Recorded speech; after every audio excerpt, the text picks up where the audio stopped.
American non immigrant visa আবেদনের সবচেয়ে গুরুত্বপূর্ণ দুটি অংশ হচ্ছে DS-160, যেটি অনলাইন ভিসা আবেদন ফর্ম, এবং ভিসা ইন্টারভিউ।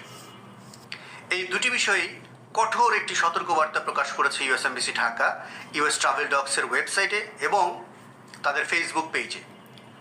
কী কী বিষয়ে ইউএস এমবাসি ঢাকা কঠোরতা অবলম্বন করতে যাচ্ছে তা আমি আপনাদেরকে পড়ে শোনাবো, ব্যাখ্যা করব এবং প্র্যাকটিক্যালি আপনাদের কি করতে হবে সে বিষয়ে গুরুত্বপূর্ণ দিক নির্দেশনা দিব এই ভিডিওতে। দয়া করে চ্যানেলটি সাবস্ক্রাইব, ভিডিওটি লাইক, কমেন্ট, শেয়ার করুন তাদের সাথে যাদের এই তথ্যগুলো জানা দরকার। আমাদের কনসালটেশন প্রয়োজন হলে ইমেল করুন tcbd365@gmail.com। এছাড়াও আমার অ্যাসিস্ট্যান্ট আরিশার সাহায্য নেওয়ার জন্য একটি হোয়াটসঅ্যাপ নাম্বার আছে, সেই হোয়াটসঅ্যাপ নাম্বারে তার সাথে আপনারা টেক্সট লেনদেন করতে পারেন, সে আপনাদেরকে অ্যাপয়েন্টমেন্টের ব্যাপারে হেল্প করবে। চলে যাচ্ছে মূল প্রসঙ্গে। এই নোটিশটি দেওয়া